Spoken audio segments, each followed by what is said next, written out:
എല്ലാവർക്കും നമസ്കാരം. പുതിയൊരു വീഡിയോയിലേക്ക് എല്ലാവർക്കും സ്വാഗതം. ആലപ്പുഴ ഓമനപ്പുഴയില് പിതാവ് സ്വന്തം മകളെ കഴുത്ത് ഞെരിച്ച് കൊലപ്പെടുത്തിയ സംഭവത്തില് പുതിയ വിവരങ്ങളാണ് ഇപ്പോൾ പുറത്തേക്ക് വരുന്നത്. ആദ്യം പിതാവാണ് ഈ കൃത്യം ചെയ്തത് എന്നുള്ള വിവരമാണ് പോലീസ് വെളിയിൽ വിട്ടത്. അതിനുശേഷമാണ് അവിടുത്തെ CA അന്വേഷണം സംബന്ധിച്ച് അവിടെ വരികയും, അതായത് ഈ പിതാവിനെയും കൊണ്ട് തെളിവെടുപ്പിന് വരികയും ഈ വിവരങ്ങൾ, അതായത് ഇതിന്റെ പിന്നില് ഈ പിതാവ് മാത്രമല്ല, ഈ പറയുന്ന ജെസിമോൾ എന്ന് പറയുന്ന ഈ പെൺകുട്ടിയുടെ മാതാവും അതോടൊപ്പം തന്നെ ഈ പെൺകുട്ടിയുടെ അമ്മാവനും ഇതിനകത്തിൽ പങ്കുണ്ട് എന്നുള്ള വിവരം തുറന്നു പറയുന്നത്. അത് നമുക്കൊന്ന് കേട്ടു നോക്കാം. ഇൻവോൾവ്മെന്റ് ഉള്ളത് അമ്മയ്ക്ക് മാത്രമാണ്. ഡയറക്റ്റ് ഇൻവോൾവ്മെന്റ് ഉണ്ടോ? അതെ, അമ്മയ്ക്കുണ്ട്. ഈ കൊലപാതക സമയം നടക്കുന്ന സമയത്ത് അച്ഛനും അമ്മയും അറിഞ്ഞുകൊണ്ടാണ് എല്ലാ കാര്യങ്ങളും നടന്നിട്ടുള്ളത്. അതെ, അങ്ങനെയാണ്. ഇപ്പൊ അമ്മ കസ്റ്റഡിയിലുണ്ടോ? അറസ്റ്റ് ഉടനെ ഉണ്ടാവും? അമ്മ കസ്റ്റഡിയിലുണ്ട്, അറസ്റ്റ് ഉടനെ ഉണ്ടാവും. അമ്മാവന്റെ ഒരു റോൾ എന്താണ് ഇതിനകത്ത്? അമ്മാവനെ ഈ സംഭവം കുട്ടി മരിച്ചതിന് ശേഷം അമ്മാവനെ വിളിച്ചു വരുത്തുകയായിരുന്നു ചെയ്തത്. രാത്രി തന്നെ അദ്ദേഹത്തെ വിളിച്ചു? അദ്ദേഹം രാത്രി ഒരു 12 മണിയോടെ രാത്രി അദ്ദേഹം വന്നിരുന്നു.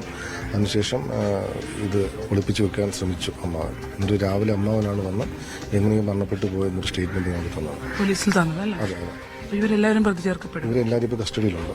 ഈ രാത്രി 10:30 ചൊവ്വാഴ്ച നടന്നത്? ഒരു 11 മണിയോടുകൂടിയാണ് സംഭവം ഉണ്ടായത്. താമസിച്ചു വന്നു എന്നുള്ള തർക്കമാണോ? ഇവര് കുട്ടി എപ്പോഴും സ്ഥിരമായിട്ട് രാത്രി പുറത്തു പോവുകയും താമസിച്ചു വരികയും ചെയ്യുന്ന ഒരു പ്രകൃതമായിരുന്നു. അങ്ങനെ നിരന്തരമായിട്ട് വീട്ടിൽ വഴക്കുണ്ടായിരുന്നു. അപ്പൊ അങ്ങനെ ഇന്നലെ പെട്ടെന്നൊരു വഴക്കുണ്ടാവുകയും ഒരു പിടിയും വലിയിൽ കുട്ടി മരണപ്പെടുകയാണ് ചെയ്തത്. കഴുത്ത് ഞെരിച്ചു കൊലപ്പെട്ടു? അത് കഴുത്ത് ഞെരിച്ചു കൊന്നു. അതോടൊപ്പം തന്നെ അമ്മ കയ്യിൽ പിടിച്ചു എന്നുള്ളതാണ് അറിയാൻ കഴിയുന്നത്. ഈ ഒരു സംഭവം സംബന്ധിച്ച് നമ്മൾ സാധാരണപ്പെട്ട ആളുകൾ പല കാര്യങ്ങളും ചിന്തിക്കണം. നാളെ നമ്മുടെ വീട്ടിലും ഇത് ഉണ്ടാവാൻ സാധ്യതയുണ്ട്, അല്ലെങ്കിൽ ഇത്തരം ഒരു സാഹചര്യത്തിലേക്ക് പിതാക്കന്മാർ എത്തിപ്പെടാനുള്ള ഒരു സാഹചര്യം ഉണ്ടാവും. അപ്പോൾ ആ ഒരു സാഹചര്യം നമ്മൾ മനസ്സിലാക്കിയിരിക്കണം. അപ്പോൾ പ്രത്യേകിച്ച് എടുത്തു പറയേണ്ട ഒരു കാര്യം എന്ന് പറഞ്ഞാൽ, ഇതൊരു തീരദേശ മേഖലയാണ്, ഇവരൊരു ക്രിസ്ത്യൻ കുടുംബമാണ്. അപ്പോൾ ഈ പറയുന്ന ഈ പിതാവ്, അതായത് ഫ്രാൻസിസ് എന്ന് പറയുന്ന ഈ പിതാവും ഈ മാതാവും ഒക്കെ വളരെ ദൈവവിശ്വാസികളായിട്ടുള്ള ആളുകളാണ്. സ്ഥിരമായിട്ട് പള്ളിയിൽ പോകുന്ന ആളുകളാണ്. 2 പെൺമക്കളാണ് ഉള്ളത്. രണ്ടുപേരെയും വിവാഹം കഴിച്ചയച്ചു. ഈ ഒരു പെൺകുട്ടി ഈ ഭർത്താവുമായിട്ട് പിണങ്ങി കഴിഞ്ഞ 2 മാസമായിട്ട് ഈ വീട്ടിലാണ് താമസം. ഇത്തരത്തില് ഈ പെൺകുട്ടിയെ കൊല്ലുവാൻ തക്കമുള്ള സാഹചര്യത്തിലേക്ക് ഈ മാതാവും പിതാവും മാറിയത് എന്താണെന്നുള്ള കാര്യം നമ്മൾ ചിന്തിക്കണം. അപ്പോൾ ഈ പിതാവ് ഈ പെൺകുട്ടിയെ കഴുത്ത് ഞെരിച്ച് കൊല്ലുന്ന സമയത്ത് ഈ മാതാവ് പുറവിൽ നിന്ന് കൈ പിടിച്ചു കൊടുത്ത് കൊല്ലുവാൻ വേണ്ടിയുള്ള സഹായം ചെയ്തു കൊടുത്തു എന്നാണ് പറയുന്നത്. അപ്പോൾ ഈ പെൺകുട്ടിയുടെ അമ്മാവനെ ഇവർ വിളിച്ചു വരുത്തിയതാണ്. ഇതുപോലുള്ളൊരു പ്രശ്നമുണ്ടായി. അപ്പോൾ സ്വാഭാവികമായിട്ടും അദ്ദേഹം എത്തിയ സമയത്തും ഇത് സ്വാഭാവിക മരണമാക്കി മാറ്റുവാൻ വേണ്ടിയുള്ള എല്ലാ തന്ത്രങ്ങളും അവർ ഉണ്ടാക്കി. എന്നാൽ അവിടുത്തെ പഞ്ചായത്ത് മെമ്പർ സംയോജിതമായിട്ട് ഇടപെട്ടതിന്റെ ഭാഗമായിട്ടാണ് പോലീസ് എത്തുകയും അങ്ങനെ ഈ മൃതശരീരം ഇൻക്വസ്റ്റ് നടപടിയുടെ ഭാഗമായിട്ട് കൊണ്ടുപോയ സമയത്താണ് കഴുത്തിൽ പാടുകൾ കാണുകയും ഈ പിതാവിനെ ചോദ്യം ചെയ്യുകയും പിന്നീട് പിതാവ് സമ്മതിക്കുകയും ചെയ്തത്. കൂടുതൽ അന്വേഷണം മുന്നോട്ട് പോയപ്പോഴാണ് ഈ മാതാവിനും അമ്മാവിനും ഒക്കെ ഇതിനകത്തിൽ പങ്കുണ്ട് എന്ന് മനസ്സിലാക്കുകയും ഇവരെ കസ്റ്റഡിയിൽ എടുക്കുന്ന ഒരു സാഹചര്യം ഉണ്ടാകുകയും ചെയ്തത്. ഈ വാർത്ത കേട്ട കേരളത്തിലുള്ള എല്ലാ ആളുകളും ഞെട്ടിയ ഒരു കാര്യം എന്ന് പറഞ്ഞാൽ, ഈ പെൺകുട്ടിയെ കൊല്ലാനുള്ള കാരണമായിട്ട് ഈ പിതാവ് പറയുന്ന ഒരു കാര്യം എന്ന് പറഞ്ഞാൽ, ഈ പെൺകുട്ടി രാത്രി കാലങ്ങളിൽ താമസിച്ചാണ് വീട്ടിലെത്തുന്നത്. അതോടൊപ്പം തന്നെ രാത്രി കാലങ്ങളിൽ 10 മണിക്കും 11 മണിക്കൊക്കെ സ്കൂട്ടറും എടുത്ത് എവിടെ പോകുന്നു, തിരിച്ചു വരുന്നത് ഏതെങ്കിലും ഒരു സമയത്ത്. അപ്പോൾ ഇതിനെ താക്കീത് ചെയ്യുകയും ചോദ്യം ചെയ്യുകയൊക്കെ ചെയ്യുന്ന സമയത്ത് ഈ പെൺകുട്ടി വലിയ രീതിയിൽ ആ വീട്ടിൽ ബഹളങ്ങൾ ഉണ്ടാക്കുന്നു. അതോടൊപ്പം തന്നെ ഈ പിതാവിന്റെ മാതാപിതാക്കൾ ആ വീട്ടിലുണ്ട്. അപ്പോൾ അത്തരത്തില് അപ്പം നമുക്ക് മനസ്സിലാക്കാൻ സാധിക്കും അവർ വയസ്സ് ചെന്ന ആൾക്കാരാണ്. അപ്പോൾ അവരുമായിട്ടൊക്കെ വലിയ വിഷയങ്ങളാണ് ഈ പെൺകുട്ടി ഉണ്ടാക്കുന്നത്. ഇദ്ദേഹത്തിന്റെ പിതാവിനെ അന്നത്തെ ദിവസം ഈ പറയുന്ന പെൺകുട്ടിയെ അടിക്കാൻ ചെന്നു, അല്ലെ അടിച്ചു എന്നുള്ളൊരു വാർത്ത പുറത്തു വരുന്നുണ്ട്. അത് ചോദ്യം ചെയ്യുകയും അതിനെ തുടർന്ന് വലിയ വിഷയങ്ങൾ ഉണ്ടായിട്ടുണ്ട് എന്നും പറയുന്നുണ്ട്. അപ്പോൾ അത്തരത്തിൽ ഈ പെൺകുട്ടി വലിയ പ്രശ്നക്കാരിയാണ് എന്നുള്ളതാണ് ഈ പിതാവും മാതാവും അമ്മാവനും ഒക്കെ പറയുന്നത്. എന്നാൽ നമ്മൾ എടുത്ത് പറയേണ്ട ഒരു കാര്യം എന്ന് പറഞ്ഞാൽ, അവിടുത്തെ നാട്ടുകാർക്ക് ഇത്തരത്തിലുള്ള ഒരു അഭിപ്രായങ്ങളും ഇല്ല എന്നുള്ളതാണ്. അതായത് ഈ പറയുന്ന ജോമോൻ എന്ന് പറയുന്ന ഈ ഫ്രാൻസിസ് ജീവകാരുണ്യ പ്രവർത്തനമൊക്കെ ചെയ്യുന്ന, അതോടൊപ്പം തന്നെ സ്ഥിരമായിട്ട് പള്ളിയിൽ പോവുകയും പള്ളിയിലെ എല്ലാ ആത്മീയ കാര്യങ്ങളിലൊക്കെ സഹകരിക്കുകയൊക്കെ ചെയ്യുന്ന ഒരു നല്ല മനുഷ്യനാണ്. ആർക്കും ഇദ്ദേഹത്തെക്കുറിച്ച് ഒരു എതിര് അഭിപ്രായമില്ല. ഈ പിള്ളേരെ കുറിച്ചും യാതൊരു വിധമായിട്ടുള്ള എതിരഭിപ്രായവുമില്ല. നല്ല രീതിയിൽ പഠിച്ച് വളർന്ന കുട്ടികളാണ്. ഈ പെൺകുട്ടി ഒരു ലാബ് അസിസ്റ്റന്റായിട്ട് പഠിച്ച് അതോടൊപ്പം തന്നെ ജോലി ചെയ്യുന്നുണ്ട്. അപ്പോൾ അവരെ അത്ര മാന്യമായിട്ട് ആ നാട്ടിൽ കഴിയുന്നതാണ്. നാട്ടുകാർക്കൊക്കെ നല്ല അഭിപ്രായമാണ്. അത്തരം ഒരു സാഹചര്യത്തിലാണ് ഇത്തരം ഒരു വലിയ ക്രൂരകൃത്യം ആ വീട്ടിൽ സംഭവിക്കുന്നത്. നാട്ടുകാരെ സംബന്ധിച്ച് അത് വലിയ ഞെട്ടലാണ് ഉണ്ടാക്കിയത്. ഈ ഒരു സംഭവമായിട്ട് ബന്ധപ്പെട്ട് നമ്മൾ മനസ്സിലാക്കേണ്ട ഒരു കാര്യമുണ്ട്. അതായത് ഈ പിതാവ് പറയുന്നത് ഈ പെൺകുട്ടിയെ കൊല്ലുവാനുള്ള പ്രധാനപ്പെട്ട കാരണം ഈ പെൺകുട്ടി രാത്രി കാലങ്ങളിൽ താമസിച്ച് വീട്ടിലെത്തുന്നു, രാത്രി കാലങ്ങളിൽ വീട്ടിൽ നിന്ന് ഇറങ്ങിപ്പോകുന്നു, അതായത് പോയിട്ട് പിന്നീട് തിരിച്ചു വരുന്നുണ്ട്. അത്തരം കാര്യങ്ങളാണ് പറയുന്നത്. നമ്മൾ കേരളം വിട്ട് മറ്റുള്ള സംസ്ഥാനങ്ങളിലൊക്കെ ചെന്ന് കഴിഞ്ഞാൽ ഈ നൈറ്റ് ലൈഫ് എന്ന് പറയുന്നത് അവിടെ സർവ്വസാധാരണമാണ്. രാത്രി 1 മണിക്കും 2 മണിക്കും 3 മണിക്കും ഒക്കെ പെൺകുട്ടികൾ വെളിയിൽ പോകാറുണ്ട്, അവർ ഷോപ്പിങ്ങിന് പോകാറുണ്ട്. നമ്മൾ ലണ്ടനിലോ അമേരിക്കയിലോ കാനഡയിലൊക്കെ പഠിക്കാൻ പോകുന്ന കുട്ടികളൊക്കെ ഉൾപ്പെടെ അവർ രാത്രി കാലങ്ങളിലാണ് അവർ കൂടുതലായിട്ട് സഞ്ചരിക്കുകയും അങ്ങനെ പോവുകയും വരികയൊക്കെ ചെയ്യുന്നത്. അപ്പോൾ നമ്മുടെ കേരളത്തെ സംബന്ധിച്ച്, പ്രത്യേകിച്ച് ഈ പറയുന്ന ഗ്രാമപ്രദേശങ്ങളെ സംബന്ധിച്ച്, ഈ ഒരു സ്ഥലവും ഒരു തീരദേശ മേഖലയാണ്.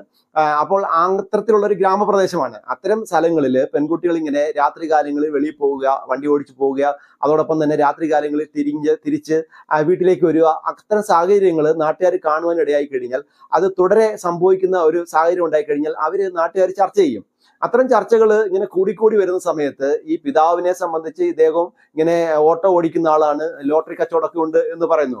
അത്തരം സാഹചര്യത്തിൽ ഇദ്ദേഹം ഇങ്ങനെ ഈ അവിടുത്തെ പൊതുജനങ്ങളുമായിട്ട് സഹകരിക്കുന്ന ഒരാളാണ്. അപ്പോൾ ഈ ഒരു വിവരം അല്ലെങ്കിൽ ഇത്തരത്തിലുള്ള ഒരു ചർച്ചകൾ ഇദ്ദേഹത്തിന്റെ ചെവിയിലും എത്തും. അപ്പോൾ തീർച്ചയായിട്ടും സ്വന്തം മകളാണ്, മകളെ ചോദ്യം ചെയ്യുന്നുള്ള കാര്യത്തിൽ സംശയമില്ല. പ്രത്യേകിച്ച് ഈ പെൺകുട്ടി വിവാഹം കഴിഞ്ഞ് ഒരു സ്ഥലത്തേക്ക് പോയതിനു ശേഷം ഭർത്താവുമായിട്ട് പിണങ്ങി വന്ന് നിൽക്കുന്ന പെൺകുട്ടിയാണ്. അപ്പോൾ അത്തരം കാര്യങ്ങളിൽ, അതായത് ഇത്തരം കാര്യങ്ങളിലേക്ക് ഇടപെട്ട് ഇങ്ങനെ രാത്രി കാലങ്ങളിൽ സഞ്ചാരമൊക്കെ തുടങ്ങി കഴിഞ്ഞാൽ അവിടുത്തെ നാട്ടുകാർ തീർച്ചയായിട്ടും സംശയിക്കും, അത്തരം കാര്യങ്ങൾ ചർച്ച ചെയ്യും.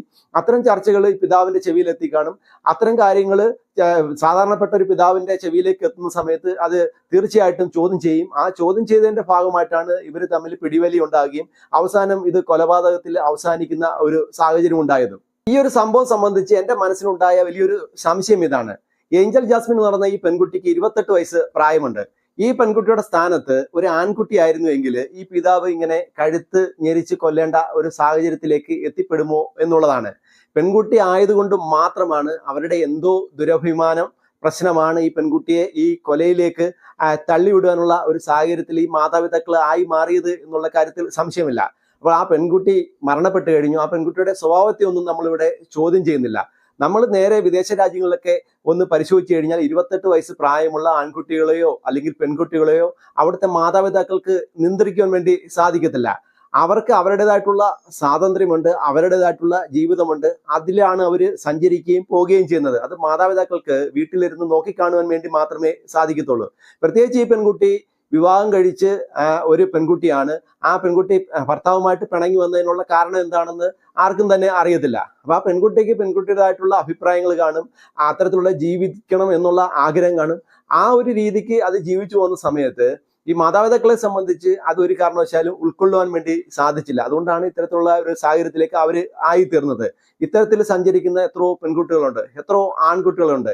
അവരെയൊക്കെ മാതാപിതാക്കൾ ഇങ്ങനെ കൊല്ലുകയാണോ ചെയ്യുന്നത്? അവരുടെ സ്വാതന്ത്ര്യത്തിന് അവരെ ജീവിക്കാൻ വിടുക, അതിൻ്റെ അപ്പുറത്തേക്ക് ഒന്നും തന്നെ ചെയ്യുവാൻ വേണ്ടി സാധിക്കത്തില്ല. ഈ മാതാപിതാക്കളെ സംബന്ധിച്ച് ഇത്രയും പ്രായമായി, ഇനി ഇവര് പോയി ജയിലിൽ കിടക്കേണ്ട ഒരു അവസ്ഥയാണ്. പൂർണ്ണമായിട്ടും നമ്മൾ പറയുകയാണ് ഇത് ചെയ്യേണ്ട കാര്യമല്ലയോ എന്ന് അനുകൂലിക്കുന്ന ആൾക്കാരുണ്ട്. ഇത്തരത്തിൽ അബദ്ധത്തിൽ സഞ്ചരിക്കുന്ന അല്ലെങ്കിൽ അബദ്ധ സഞ്ചാരം നടത്തുന്ന പെൺകുട്ടികളെ നിയന്ത്രിക്കേണ്ടത് ഉണ്ടല്ലോ എന്ന് പറയുന്നുണ്ട്. അപ്പോൾ നമ്മുടെ ഒരു നിയന്ത്രണത്തിൽ നിന്നും ഈ കുട്ടികൾ മാറിപ്പോകുന്ന ഒരു പ്രായമുണ്ട്. അതായത് മാതാപിതാക്കൾ പറഞ്ഞാൽ കേൾക്കാത്ത ഒരു സാഹചര്യത്തിൽ ജീവിക്കുന്ന പെൺകുട്ടികളുണ്ട്. അവരെ ഒരു കാരണവശാലും നിയന്ത്രിക്കാൻ വേണ്ടി സാധിക്കത്തില്ല. ആൺകുട്ടികളും അതുപോലെ തന്നെയാണ്. അപ്പോൾ അവരെ അനാവശ്യമായിട്ട് നിയന്ത്രിച്ച് ഇങ്ങനെ ദുരഭിമാനം തലയ്ക്ക് പിടിച്ച് അവരെ കൊന്നുകഴിഞ്ഞാൽ ഈ വയസ്സാം കാലത്ത് പോയി ജയിലിൽ കിടക്കേണ്ട അവസ്ഥ വരും. അവരെ അവരുടെ സ്വാതന്ത്ര്യത്തിന് ജീവിക്കാൻ വിടുക എന്നതിനപ്പുറത്തേക്ക് വേറെ ചിന്തകൾ വെച്ച് പുലർത്തുന്നത് ശരിയാണോ എന്നുള്ളത് എൻ്റെ വലിയൊരു സംശയവും വലിയൊരു ചോദ്യവുമാണ്. എന്താണ് ഈ വിഷയത്തെക്കുറിച്ച് നിങ്ങളുടെ അഭിപ്രായം? നിങ്ങളുടെ അഭിപ്രായവും നിങ്ങളുടെ ചിന്തയും കമന്റ് ബോക്സിൽ രേഖപ്പെടുത്തൂ.